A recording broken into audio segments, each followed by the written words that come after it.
Okay, so the light has gone out, the overhead light has gone out in this room, so I hope I don't look too sinister up there in the upper right-hand corner. So we talked about interest groups, now political parties, okay? A party, here's one definition: a group of people who try to gain control of government and implement policy through elections. Okay, so as we talked about, interest groups are usually more focused on one particular subject area or one policy area. It can be something relatively broad, like the environment, which might deal with a lot of different things and might enable them or require them to intervene in the policy process in a lot of different places. Or it could be something relatively focused, like regulations for one very particular, fairly small industry. Or something kind of in between, like immigration or gun control, that has different parts, but maybe not quite as broad as some other areas. But interest groups, they are focused on one issue, but they have more flexibility in how they pursue their policy goals. Okay, political parties have a wide range of issues. As the two major parties in particular issue party platforms that really kind of lay out all sorts of ideas about society, about government, about all different policy areas, what they want to do, what they plan to do. Again, they don't always do that exactly for all kinds of reasons, but they have a whole range of what they will do if they get into government. Okay, on all sorts of areas of legislation and policy and everything else. Okay, and that is because, of course, that is their goal. They field candidates for election and they try to get them elected, and then they change policy in government. They make policy in government. They, write bills in Congress, and the president signs them into law, and so on. So the major differences between the parties and the interest groups: parties have a whole range of policy positions, and they're trying to win elections and implement policy that way. Interest groups focused on one particular policy area or one interest for a particular group. Again, if it's something like the AARP, the American Association for Retired People, it may actually have all sorts of different things that it wants to deal with: employment law, pharmaceutical companies, healthcare. It may have a fairly wide range of things, but there's still a relatively particular thing that it's focused on. Okay, and then it has more flexibility in how it pursues that. Everything from litigation to public relations to electioneering and so on, as we talked about. Okay. Political parties in the United States are not always fully unified or perfectly disciplined. As we've talked about before, the president may be a member of the same party as the party that holds the majority in Congress, and yet the president may have particular policy goals, particular major pieces of legislation that the president wants to get passed, and Congress may not do it, even though he has the majority. And a couple different times in this class, we've talked about, kind of dramatic examples: Bill Clinton with healthcare reform, George W. Bush with immigration reform, Donald Trump trying to repeal the Affordable Care Act. Okay, Barack Obama got the Affordable Care Act through, but it was difficult, even though the Democrats had a clear majority in Congress at the time. Okay, so there's not that perfect discipline or unity. And that's for a few different reasons. When you look at political parties in the United States, political scientists divide them into three heads, or three categories, but sort of three heads, three different areas that have their own outlook, their own purpose, their own goals. Okay. First of all, there's the party as an organization. The Republican National Committee, the Democratic National Committee, they do not necessarily always have as much attention, and they don't have the same high profile as, say, the elected members of a party do. But they do things. They organize fundraising, they organize debates, they organize the primaries, especially for the president. Okay, so that party as an organization can do a lot of important things, including channeling money to candidates. And the party as an organization really will very rarely turn its back on a member of the party. Okay, so that's, again, part of why the party in government, which is the elected officials of each party, that's part of why the party in government can be relatively ineffective. Because, again, if you are a member of Congress who votes against the president's preferred policy outcome, or votes against what the president hopes will be his or her signature policy achievement, the party as an organization will continue to back you. Okay, and again, that's by design, because members of Congress have to get reelected by voters in their home state or their home district, not by the favor of the president. Okay, So the party as an organization does all of these things, supports individual candidates, and again, will continue to do so, even if they vote against the president of their own party on a really important vote, okay? The party in government, those are the members of the party, obviously, who have been elected to government. Federal government is mainly what we're talking about in this class, obviously state government. Local government, political parties are sometimes less important in local government, especially in kind of smaller towns. Still somewhat important in larger cities, but smaller towns, maybe the party is a little bit less significant. But still, the party in government, members of the party who are in government, again, this is American federal government, so obviously, the president, Congress, and then the party and the electorate, and these are the voters who identify with a particular party, okay? And we'll talk about that a little bit more in a minute. In the United States, the party and the electorate, we're talking about identification, okay? Not even necessarily always registration, but who do you identify with? Who do you consistently vote for and vote with, okay? And we'll talk about how that works and how that has changed a little bit over time, okay? But those three heads, those three parts, but again, it's a little bit like a monster with three different heads, and each one looking out, seeing its own thing, having its own interests, its own concerns. The party as an organization, the group of people who really organize the party and do important things, often kind of off stage, you don't always see it, but they're organizing debates, they're organizing primary elections, they're organizing fundraisers, they are moving money around from, from the way that they raise money, maybe in a major national fundraiser, to individual candidates. The party in government, the members of the party who are actually elected in government. Obviously, the party in government does not include people who are not currently in government, but remember somebody like Mitt Romney, right after he left office, or Hillary Clinton after she left office, still very visible and important members of the party, even if they're not currently in government. But then the party and the electorate, the voters who identify with a given political party, okay? Again, the party organization is relatively weak in the United States. Again, that's by design. Members of Congress have to be reelected by their voters in their home states, home constituencies, okay, home districts. So the party organization cannot enforce the kind of discipline that parties in some other countries can. Parliamentary democracy exists in other countries. In some cases, if you vote against the party once, you're thrown out. Sometimes it can even trigger if you vote. If you are in the majority party and you vote against your prime minister, against the party, it can even trigger a new election. There's not that kind of discipline in the United States because, again, members of Congress want to get reelected. They don't necessarily want to keep the party heads or the president or even their congressional leaders of their party happy. They want to keep their voters happy and get reelected. So all things considered, the party organization does important things to make the party work and to make elections work, but it's relatively weak in terms of actually enforcing discipline or uniformity among the members of its party. It has become somewhat stronger, or at least that discipline and uniformity has become somewhat more common in recent years, largely because of polarization and things like that. So it hasn't been that the party organization has become stronger, it's that the voters themselves have often become more ideological and more kind of insisting on that kind of thing. Okay, ticket splitting, it's just voting for different parties for different offices. So you vote for a Democrat for the president and a Republican for the Senate. That's become the norm in American voting behavior, certainly compared to 100 or 150 years ago. The ticket splitting has, again, as we've seen, more polarization, but also the polarization doesn't necessarily mean stronger identification with a given party.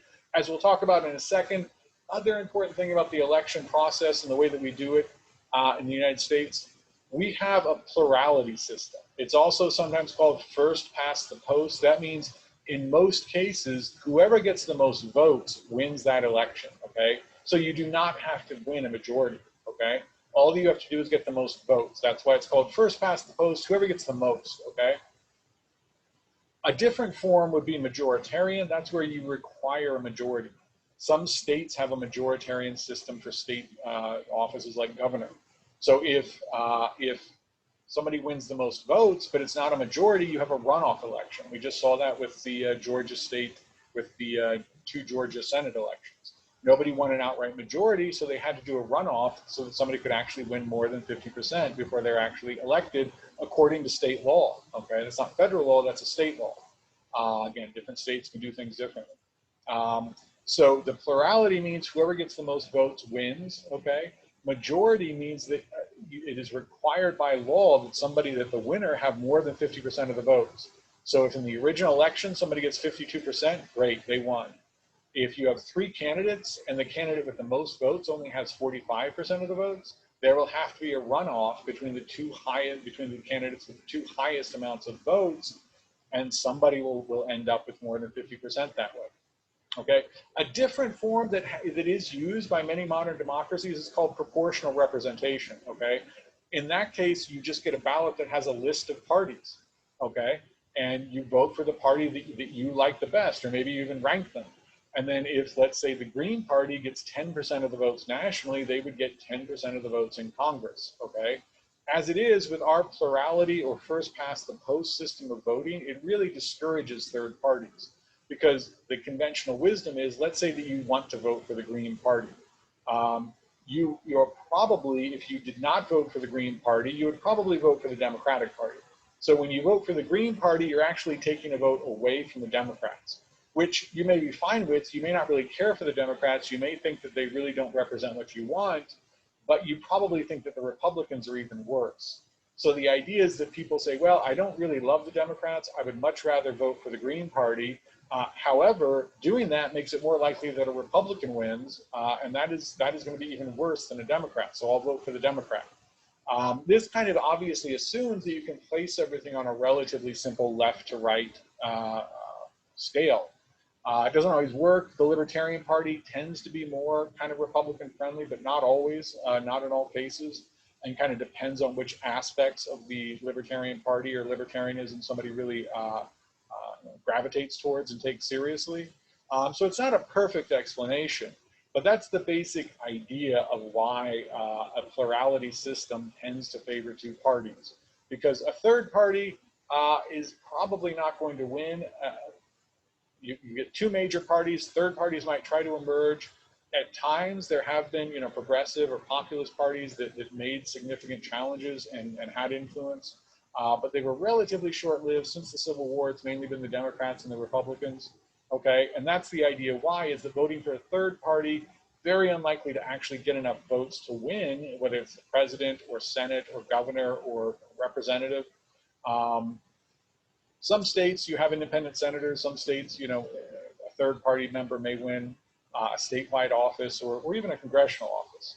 But for the most part, the plurality system favors two major parties because the third party is unlikely to win and probably hurts the party that you have more in common with, okay? Proportional representation, the idea is you give the number of seats in parliament based on what proportion or what overall percentage of the vote a particular party gets. So if the Green Party gets 10% of the votes nationally, they get 10% of the seats in Congress. If the Democrats get 40%, they get 40% in Congress. Under a plurality system, most of those Green Party voters who may vote for the Green Party under a proportional representation system vote for Democrats, so the Democrats end up maybe with 50% of Congress, okay? So that proportional representation, it is used in a lot of places. It obviously increases the number of parties that you can vote for. One of the drawbacks is that you do not tend to have an actual representative for your area. Again, plurality works well with geographic representation. Okay, the fact that you're voting for a senator from your state, you're voting for a representative from your district. Proportional representation, now there are ways you can tie this to geographic representation, but to keep it simple, proportional representation tends to work best with one general national vote, so that you are voting for a particular party and you're not necessarily worried about who represents my particular district or my particular state, okay? So proportional representation, it's out there. The United States obviously does not have it. Again, we have plurality, first past the post. Worth knowing that there are these different forms out there. Again, majoritarian, some states do have that, but we don't have it for the president, for instance. Okay, the party and the electorate. So we've talked about the party as an organization, some about the party in government. The party and the electorate, again, these are voters that identify with a given party. Okay, and this is primarily a matter of self-identification. Voter registration can be important. Many states, you have to be a registered member of a particular political party to vote in its primary, for instance. In Oklahoma, of course, you have to be a Republican, a registered Republican to vote in the Republican primary, but the Democratic primary is open to both Democrats and independents, registered Democrats and registered independents, okay? So voter registration, what party you are registered as can be significant, but still, you might be registered as an independent but identify with one party. You might be registered as a Democrat but identify as a Republican. Over the years, you've shifted and you really identify much more with the Republican Party now, but you never bothered to go back and change your voter registration, and you don't really care enough to vote in the primaries, okay? So the party in the electorate really is chiefly a matter of self-identification by voters. And this identification tends to be based on party image, okay? That's the notion of the image, what you think the party stands for, what they believe in, what they're going to do if they're in government, okay? So you may see one party as better on national security, or better for business, or better for working people, or better for minority groups, or better, just more responsible. Your party image is kind of a vague, it's not always, again, a matter of, well, I read their platform, and here are the 10 policy things that they say they're going to do, and I agree with this, and this is what I want to see. It often, and this is often what motivates party identification and therefore ultimately voting, ultimately the party image is a little bit more impressionistic and a little bit more about what you think the party stands for, what it's about. It's liberal, it's conservative, it's for this group, it's for that group, okay? So party image, an important thing of what really drives party identification often. Party identification can obviously change over time. Okay, so 1964, that was kind of the height of a Democratic Party era, okay? Twice as many Americans identified as Democrats as Republicans, okay? Excuse me. So a large majority of Americans identified as Democrats. They voted that way. You can see that in the presidential results as well as in the congressional elections, okay? Bit of a Republican success in the 1950s. Dwight Eisenhower, very popular former general, obviously, elected twice. Some Republican successes in Congress, but for the most part, that period from 1932 to 1968, a pretty clear Democratic Party era. Good majorities for the Democrats in Congress for much of that time. A Democrat wins the presidency every time except for Eisenhower, his two elections, okay? So in 1964, that's kind of the high point of that, okay? The South has not quite broken away from the Democratic Party yet over civil rights. You see, it's 1964, the year that the Civil Rights Act of 1964 was signed, the year before the Voting Rights Act of 1965 was signed, okay? So that huge breaking off of the South from the Democratic Party isn't there yet. So twice as many people identified as Democrats as Republicans. Okay, jump forward to 2004, it's roughly equal, okay? However, 39% of the people identify as independents, okay? Other recent, 2014, 41% independents, okay? 31% of the people identify as Democrats. That is down from 36% in 2008. So Barack Obama created a lot of excitement. More people were identifying as Democrats in 2008. By 2014, that excitement is not entirely gone. It's not like the Democratic Party has disappeared, but it's down to 31%, okay? And again, 2014, 25% of the electorate identified as Republican. That was the lowest for the Republicans in over 25 years. But of course, that's only part of the story. Two things. First of all, it's one thing to identify with the party. It's another thing to go out and vote for them, okay? So voter turnout is always going to be a significant part of the story of who wins elections. The other thing is that 41% independents, okay? Those are not necessarily totally centrist voters or people who really have no idea who they're going to vote for. Much more likely than most of that 41%, most of those people probably lean pretty strongly one way or the other. For whatever reason, they don't identify with the Democrats or the Republicans. But that doesn't mean that they're voting for Democrats 50% of the time and Republicans 50% of the time, or even Democrats, 60-ish% of the times and Republicans 40% of the time. Probably if they vote overwhelmingly for one party or the other, but for whatever reason, they don't identify with the party. Something about it, kind of rubs them the wrong way, or they just can't quite get into saying, I identify with this party, okay? 2021, these are very recent, this last set of things. You can go and look at the Gallup polls. They do party identification. I think it's going back to 2004 every few weeks. You can see these numbers go up and down a little bit, but as of March 2021, very similar. 41% independent, 32% Democrat, 25% Republican. Okay, but again, that 41% independent, it doesn't mean that they're voting equally for each party. Okay, generally speaking, they don't quite identify enough to answer that way in a public opinion poll, but they vote consistently with one party or the other if they vote. Okay. Again, that lack of identification may mean that party leaders and senior members of the party have less influence than they might otherwise.